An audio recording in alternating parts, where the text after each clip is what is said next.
Hello, I'd like to talk to you about anxiety and what things you can do to calm anxiety and any like feelings.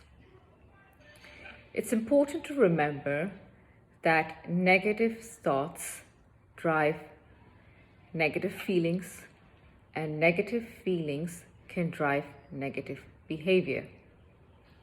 So, for example, if I think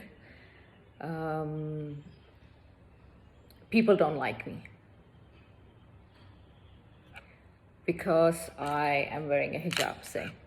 Or people don't like me because of the color of my skin, people don't like me because of my accent, or people don't like me because I am a different race or whatever. And I continue to have that thought, and I start feeling any interaction with people, oh, this is because of what I'm wearing on my head. Okay? And that drives our behavior. So we tend to smile less. We tend to be more withdrawn from community and people. We tend to not interact or have a friendly, pleasant, sociable interaction with people. And that perpetuates the cycle, and you start thinking more negative thoughts, and more negative thoughts lead to more negative feelings and more behaviors, and then it's a very satisfactory cycle for most of us. But the three things you can do to calm anxiety that's related to that cycle, things that you can challenge and stop that cycle going round and round and round. Okay, so the first one is breathing. Sounds pretty obvious. I'm breathing as I'm talking to you, but I want you to breathe mindfully. Okay, what breathing mindfully will do to you is slow down the system that's causing anxiety and activate the system that calms us down.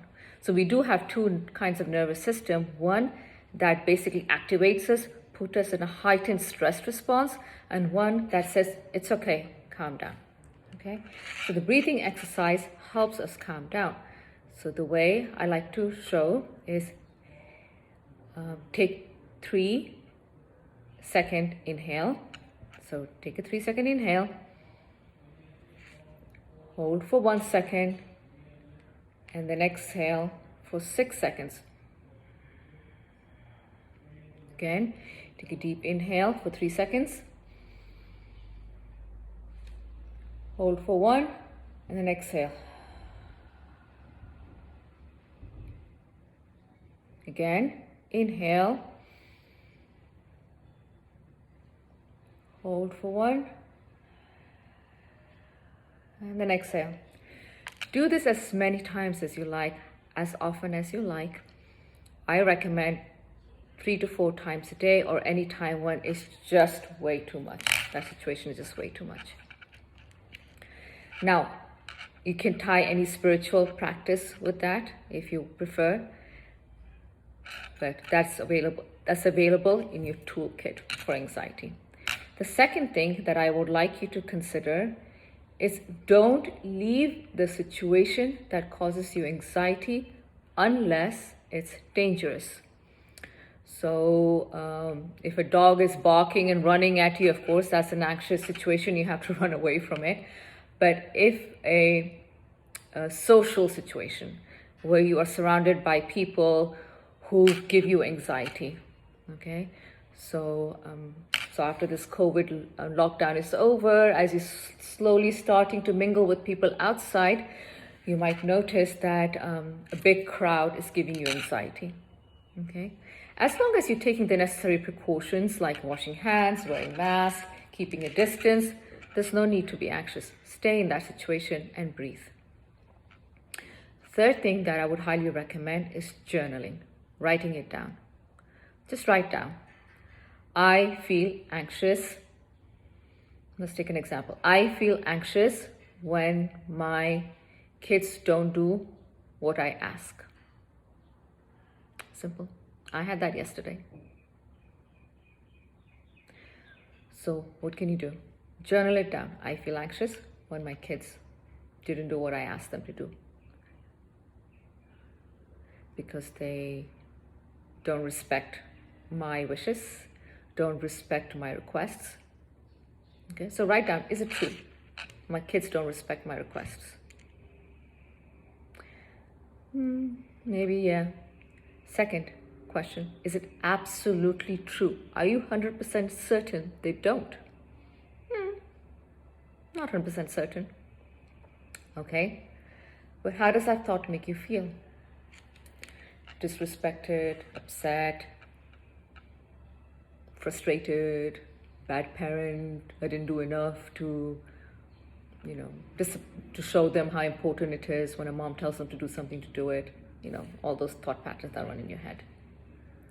How would you feel if you didn't have that thought pattern? How would I feel? Happy, relaxed. It's okay. They'll get it done later. Then flip that thought. The fifth question is flip that thought. Okay, so I felt that my kids don't respect my requests. So my kids do respect my requests. They just forgot. They just got busy with something else. They did make a breakfast for me. They did buy me a gift for my birthday. So I can have a thought of gratitude. Things that they do.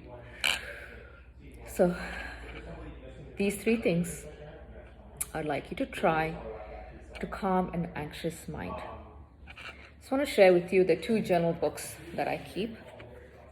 One is a cheesy one that I bought for myself with like all these nice affirmations. And I have like cards in here that people gave me to remind me, little cutouts of random things, my wedding photo, like my random thoughts. And I have these like random diagrams, like pictures that I make. Okay. And I do lots of like illustrative journaling. This is one of my journals. Just quick zoom in and out. I draw a body and then all the things that influence my body and influence my perception of pain, that influence my perception of how I'm feeling that day. It does help me. I don't do it every day. It must be probably like once every 2 weeks or any moment that I have free. And this is a journal which my husband started between him and I. It says to be read upon my death, but we read it anyway to each other when we have free time. So it has interesting question, and I've learned a lot about myself and him by journaling with each other. So it has like interesting questions, reflective questions that I had my husband answer, and then I read, and then I answered, which my husband read. So anyway, so these are just like random ideas for you to consider journaling. It's for you to read. It's for nobody else to read, really. So you can have it thrown away once you're done with it. But it's just journaling helps you track your negative thought pattern. What am I writing down? Do I have too many negative emotions in my journal today? Why do I have these negative emotions? So it's a great way to question yourself and see if you can flip those negative emotions. Okay, thank you. I hope you found this useful.